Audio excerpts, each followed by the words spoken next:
Hello, hi, namaskar. Welcome to the new episode of the HR Unlocked with a good, warm, and with a new intellectual, informative sessions. Today's podcast is not all about we were going to be a formal talks and all. The special guest for the today podcast is it's really very special. The journey of that person, it's not easy to reach on this position, but he reached in a very very huge positions which is exactly unbelievable, unpredictable, and the hard work reflects over the complete journey of this person. So here, uh, today's podcast, I'll bring a very very basic tips, or you can say a basic things, general discussion with a person who will tell you exact the real thing they had faced, they had struggled to reach on these positions. So let me welcome here and let me add a person in a virtual stage, Mr. Swapnil Jain. Hi, Very good morning, sir. good morning. Good morning, Annie. How are you? I'm absolutely fine, and very warm welcome of yours to the virtual podcast of HR Unlocked. Thank So, you. first of all, thankful of yours. You have given a time to us to share your thoughts, to share your journey, and it will be a really, really informative sessions for all the viewers and the listeners for this podcast. So first of all, sir, I mean, I don't have any words to express your experience and the experience you are carrying in a chief, as in chief people, operations people, officers, as in management size, as in management director, or means you had catered a completely a number of services to the big organizations, not exactly stick in only the human resource, but you had also entered it to handle the management decisions, and you'll be also part of the board of directors for the big level of companies where the high level of decision making will be there. So here we want to know about yourself. A quick snapshot when you were in a college. I mean, you had started your journey, professional journey after the college.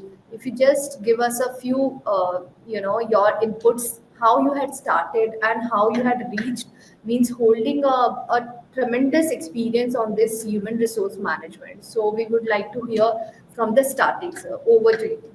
So thanks a lot, Annie. Thanks a lot for having me and inviting me for this initiative of yours. It's a very interesting, I can say, add up onto your career journey. It's interesting add up as far as the growth journey you are already had in this particular domain. So nice initiative. So thanks a lot for inviting for that.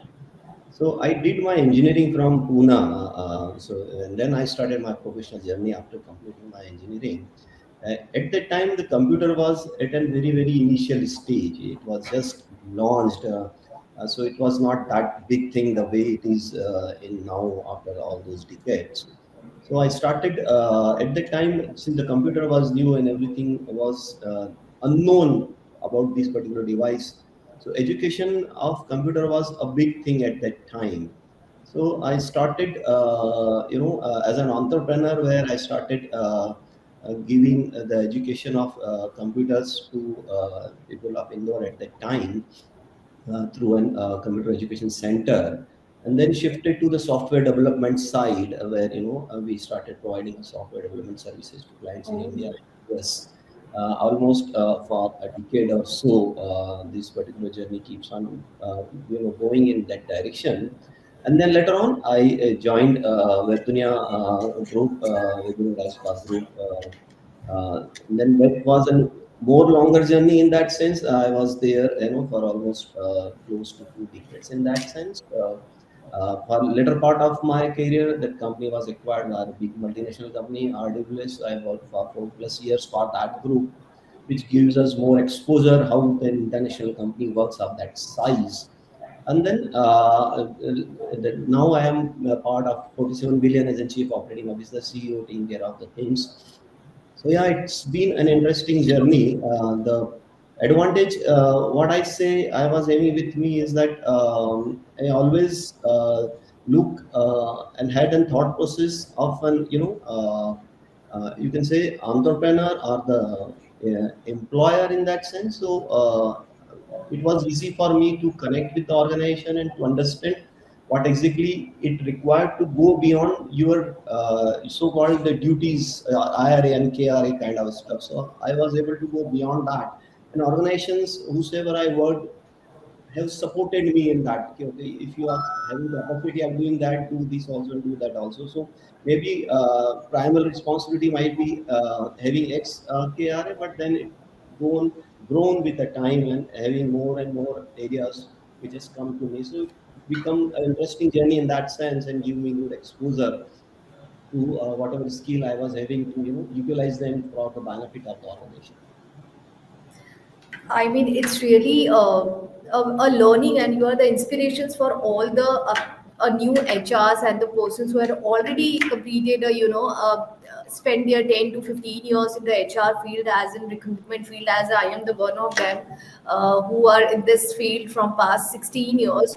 So you are truly inspiration, because I had seen so many people had stick themselves in the core HR staff aura, where they had not jumped to the other sections area, where the management had needed a kind of person who can help them for the right decision making, and who can help them to grown up the organization in the other segment. So a kind of a person who are full packed with ideas, full packed with the new innovations, full packed to take a risk in a market to bring a new.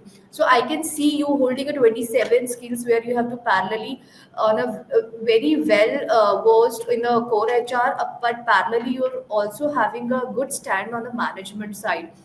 So how the people are going to be managed when the person are core involved in the one of the segment, which is a core HR, and then parallelly you have to help the management to grown up from one sector to another sector. So this is how you can manage all these things. So basically, ultimately, if I talk about the IT industry is more often people industry in the sense, India is more primarily is in services domain. So obviously, you require people to service all those clients, and HR is the person by default who is connected with the people, with know the pulse of the people. So I think HR plays an important role in terms of the way organization function, the way organization take decision, and they can understand what exactly is going to work. If let's say there are certain policies which we think it's going to help employee in terms of their moral, in terms of their productivity. So if you present that idea to the management, so in a way you are helping the management to take a proper and better action, which ultimately ends up in a productivity, good productivity, and that is what a company wants. That they want a good result, good output from their existing people, and have a good environment in the company where people are eager to contribute more and more. So those kind of platform, it's very easy for HR, because HR, you can say, is a bridge between both the sides, management side and the employee side.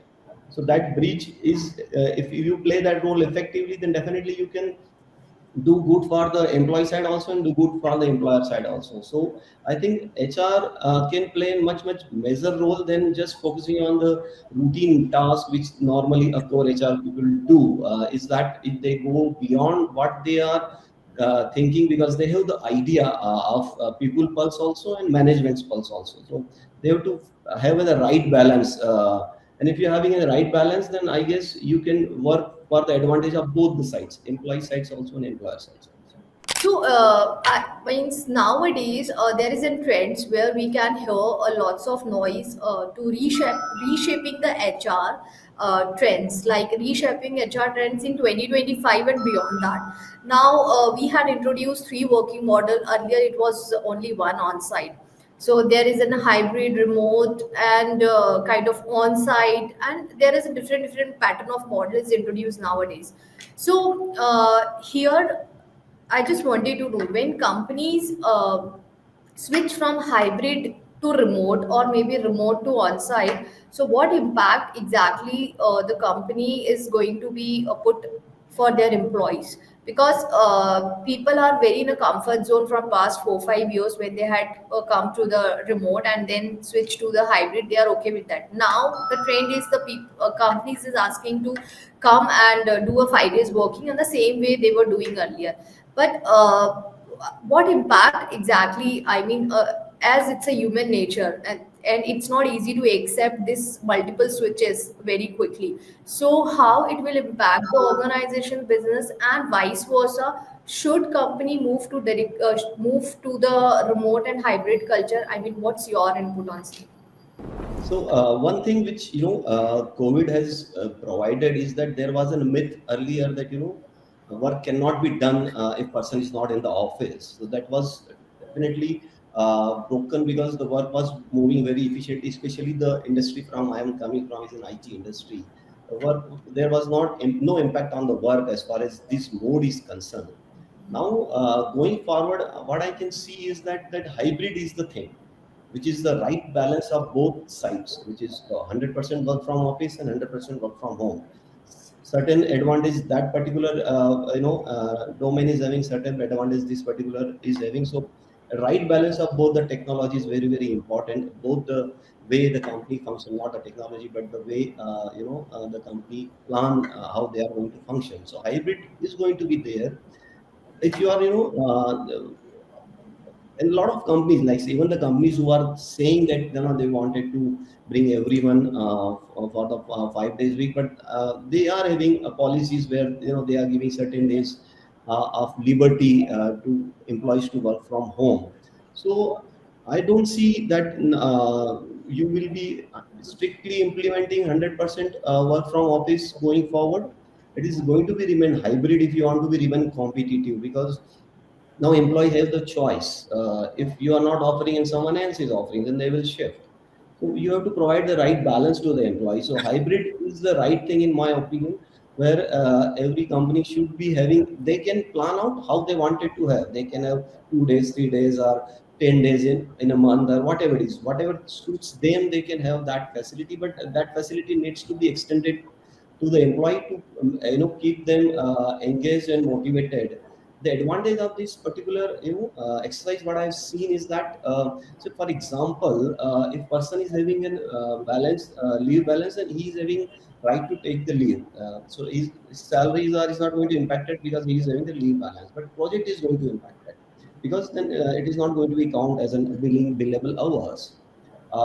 But there are small events happen in employee's life. For that, he doesn't require a full day leave. 1 hour, 2 hour break can do that particular task for that individual. So if I give him this opportunity, okay, you can work from home for that particular day. So instead of taking a leave, he will take a break of 1 2 hours for the important task he is having in hand. So in a way, my belief is not going to be impacted, and employee work is going to be there the way I wanted to get it done from that individual. So, in my opinion, hybrid is having more advantage than disadvantage. And the problem which companies are having for the 100% remote was the connectivity. So that can be addressed to this, where you are calling people also to meet in person to person also. So the balance of both is the best solution going forward for IT industries especially. Very true, sir. So, but in some aspect, I can sense that how HR, balancing the thing when it comes to the employee flexibility and the business need. I mean, without impacting the existing employee performance. So, how HR will going to balance that, because they have to take care both the things in a proper way where the performance of individual will not affect and business will not affect. So how things going to be managed by HR, core HR peoples? So as I said, ki the flexi is the thing which is going to be there. And I given an example that if there was a business need and that there was a personal need also. So instead of taking the leave, if I give him the flexibility to do whatever his personal work was there during that duration, and then he can join back to the work from his comfort of his home, then my work is not going to impact it on that particular day. So if I am offering flexibility, so I'm in a way addressing the business need, because if the employee taken the leave, I could have lost that particular day's business in that sense. So HR normally, like say HR already all the HR in that sense are more or less tuned to people working as in remotely, are tuned to working in a hybrid mode, because now it has been 4 5 years when this particular exercise started. So all the pluses and minuses, everything is in front of all the HR, how they wanted to manage. The important aspect is that, which is HR need to be keep in mind, is that there has to be some common time, say for example, where everyone is available. So it's easy for them to, they are not supposed to chase everyone, because I'm not knowing whether the person is available or not. So if there is a common time which says, okay, for first hour of morning or first 2 hours of the morning, everyone will be available to have a discussion and to say that, okay, I will be working from home, or I will be not available today from office.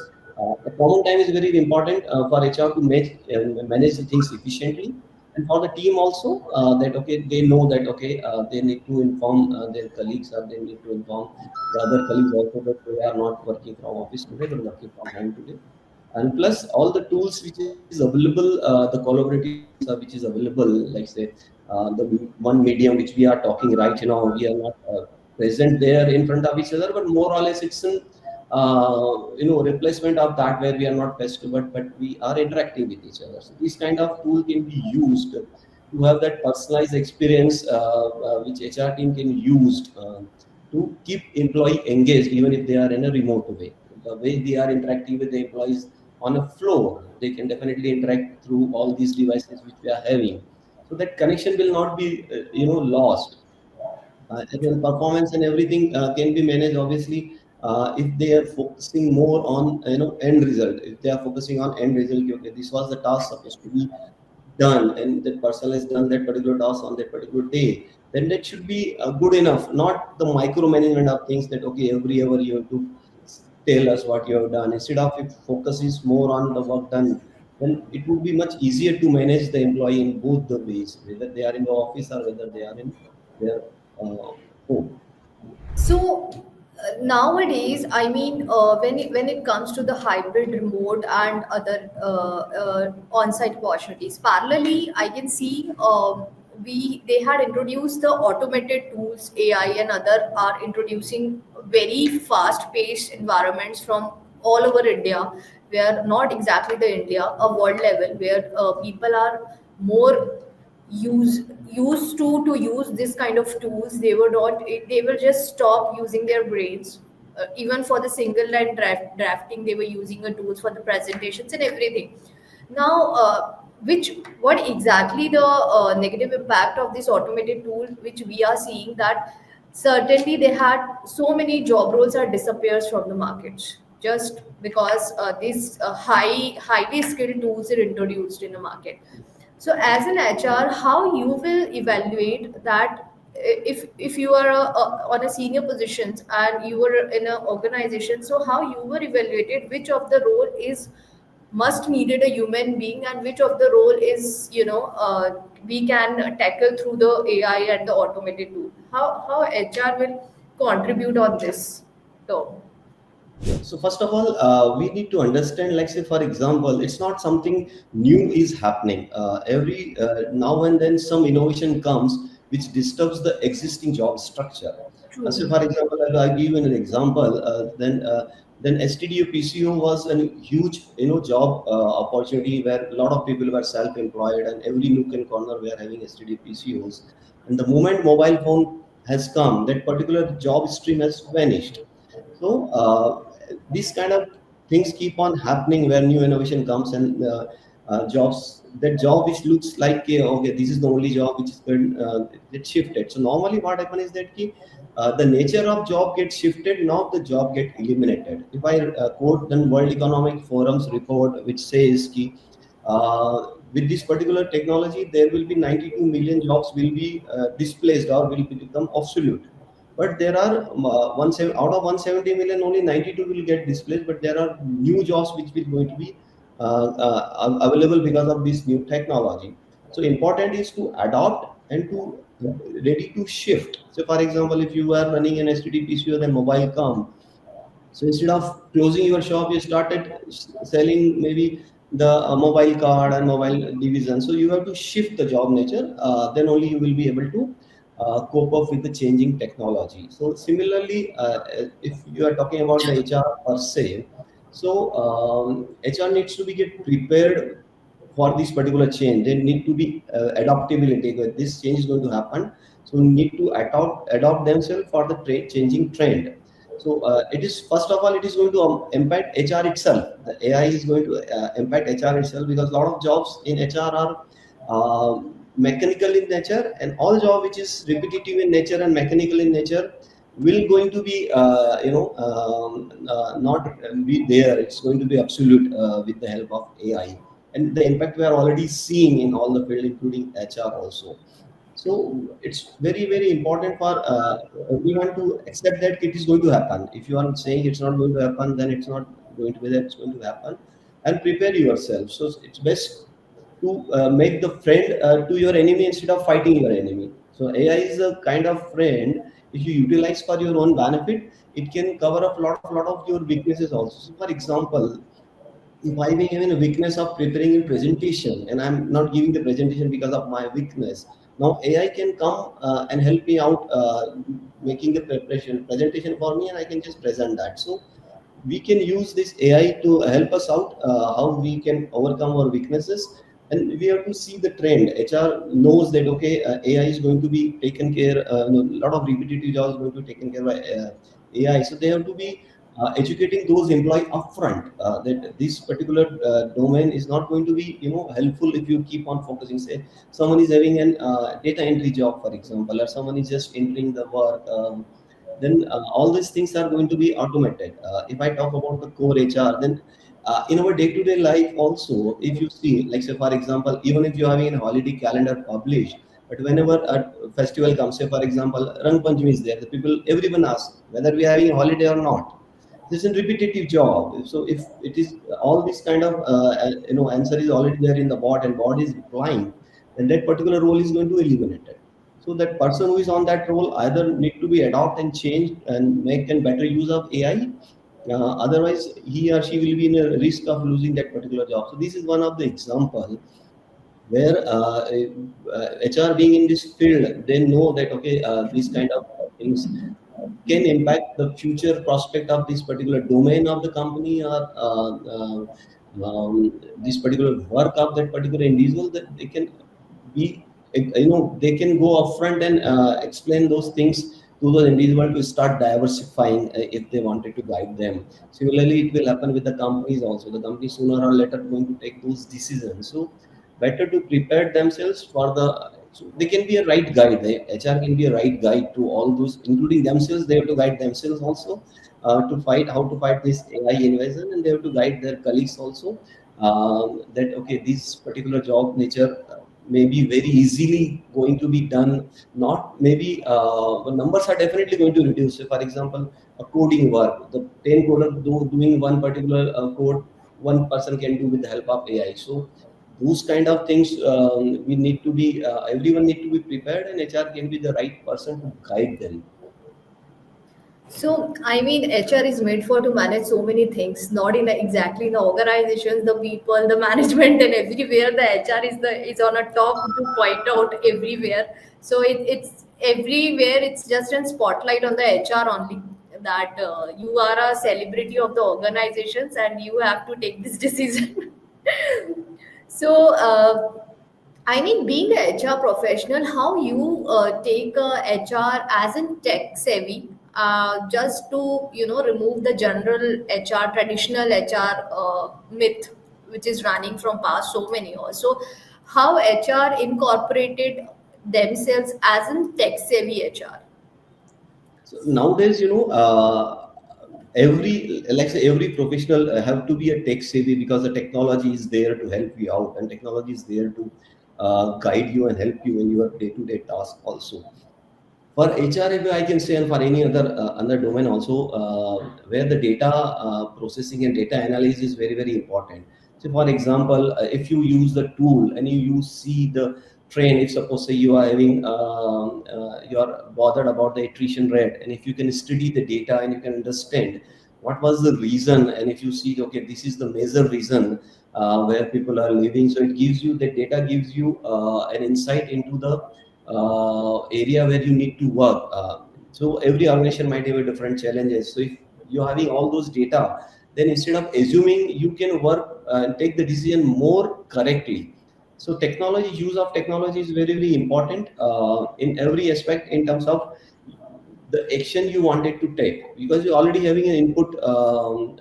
Being an HR person, the people are connecting with you and telling something to you in person also, and there is a data, so you can use a combination of both in a best way to help you decide which is going to be work. So for example, if five people have told you that we are leaving because of the salary reason, and 25 people says कि okay, they because of other reason they are leaving, then you know that before salary you have to work on that, because major percentage are leaving for that reason, or maybe for an bad policy, or maybe you are not too strict for your timings, or any reason which is there, which says you to help you a proper decision. People are leaving my organization because I am very strict. If anyone is 5 minutes late, I mark them half day, for example. Then I need to change that policy, to change that perspective. So, tech savviness is very, very important, especially when you wanted to implement new thing. So it will help you predict what is going to be working, what's not going to be working. So you can take an informed decision instead of taking a decision based on out of nothing. So nowadays, I mean, there is a product which is introduced AI interviewer and other interviewers platforms where all the sections is covered through the initial screening, the assessment process, and we got the complete report of the candidate, and accordingly will proceed further for the final discussions. So this way, I mean, a very huge part of the interview process got skipped or replaced by these AI tools. So will this AI interviewers products and the interviewer tools will really helps to find the right match or right candidate for the organizations, or we have to follow the traditional HR interview processes where we have to call a people physically, do the face-to-face interview, giving an online task to perform a coding and all. That was in time a lengthy process of HR, traditional HR interview, but the AI had just save our times, and they had provided a you can say advanced level of coding and assessment, and so many things is introduced. So I just wanted to know, will it play a very good impact for the long terms for to follow this AI interviewer tools and the assessments for automated assessment to shortlist the candidate for the organization? Yes, basically, as I said, ki AI can be a very good tool to enhance your capacity. So this particular exercise and this particular domain is definitely going to have a lot of impact because of the AI, which is the resume sorting and selecting a candidate based on what you want. Important to note here is that to give the right command and the right how we wanted to filter that particular interview. The prompting is very, very important. How we prompt that. Uh, Normally, what happens is that there are thousands and thousands of resumes available for one particular position, and it's become humanly impossible for you to rightly filter every resume in a right way. So AI can be helpful in shortlisting those resumes which you think. So there are 100 resumes available to you, and AI says, "Keep focus on these 10 first." And if you just look on those 10, so it's a combination of your skill and the AI skill, where you see, okay, now I have to just focus on this 10, and if these 10 are not working, then I change the prompt and get more resumes from that shortlisting. So the major time-consuming part is the shortlisting of resume that AI can definitely do for you. You can, instead of outright AI rejecting, you can just select the sample of that, okay, if AI is giving you the right result or not. If you know that randomly selecting those results which is selected by AI, and you think, okay, this is also I would have selected if I got read all those results one by one, then you know that, okay, the task which is going to take the full day of mine is done in 10 minutes by the AI.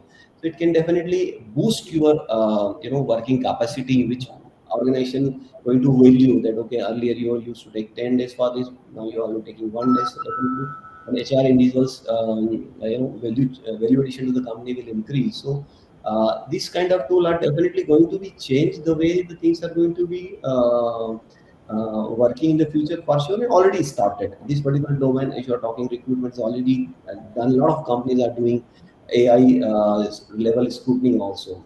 The one thing that we need to keep checking as a human, that okay, whether it's doing the way we are supposed to do as an individual. That cross checking of a human is very very important. And you might have aware of very example which was very very circulated in social media, where one particular company's manager got rejected by every resume was getting rejected, and he submitted his own resume was rejected. Then they realized he, AI is rejecting everything. So here the human person will come in to analyze the result which is AI is giving is absolutely correct or not. So it's a combination of you and the AI. AI is going to reduce the time which you are going to require doing a particular task. So you can use that.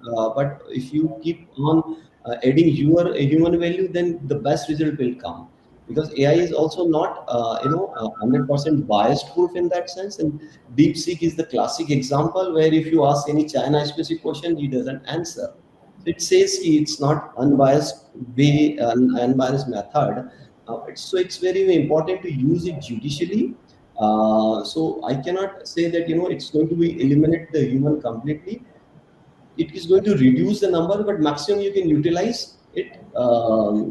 Take the benefit of the speed, the speed at which it works and the accuracy at which it works, and use human input to have the final result, which is much better approach. True, sir. I mean, from the today's sessions, we got a very valuable inputs where you had justified, given a real examples for all the aspects, how the things going to be, and what exactly in a future of the complete HR professional, how things going to be reshaping. So at last, I just wanted to know any message, any valuable message from your sides where the new generation, the Gen Z, the people who want to make their career in a core HRs and wanted to be move ahead with this profession. I just wanted to know a few, tips from your side and valuable inputs, informative for all of our viewers and the people, HR professionals as well. So to all the HR professionals, I would like to say that they have to be, adopt the AI use of adopt as fast as they can, because it is going to help them to do their task very efficiently. So they have to be very, very, savvy in terms of all the tools which is available to help them. Instead of worrying about those things, it is going to be impact us. It's better to use them for their own benefit. So use the AI tool, use the automation tool, use the technology for their own benefit. But one thing which they should be, keeping in mind is the soft skill, value of an HR, like say the people connectivity, in-person connectivity, empathy, this kind of emotional, intelligence, these kind of things which has to be there in an HR to be a successful HR. So everything machine cannot replace. They have to be an emotional angle. You cannot, if you have to give a hard message, machine cannot give that. You have to understand the sentiment of the people, and accordingly you have to tell some news, if which is not easy news to give to an individual. So it's use of technology, but the human touch has to be there. You have to be, giving that kind of comfort to an individual to be a successful HR. And one thing which I say that it has to be there in HR, it in good listening capacity. You should have a good listening capacity where the person want to say, if you give him the platform, half of the time it will happen that person just wanted to say something, and once you listen to him, he will be in a much more relaxed mode, and he will be in a better position to understand your way of thinking also, and you can understand his way of thinking. So a good listening capacity is also very important for being a successful HR. Thank you so much, sir. I mean, it's really, really a valuable input and a very thankful and grateful of yours that you had given us a time from your busy schedule for this podcast. And we want to listen you more. And definitely, I'll again invite you for with a new topic, with a new sessions and a new episode of the HR Unlock. Thank you so much to be here, and thanks a lot for your presence. Thanks a lot, Amy. Thanks a lot for inviting me, and it was an interesting session. Thank you. Thank you.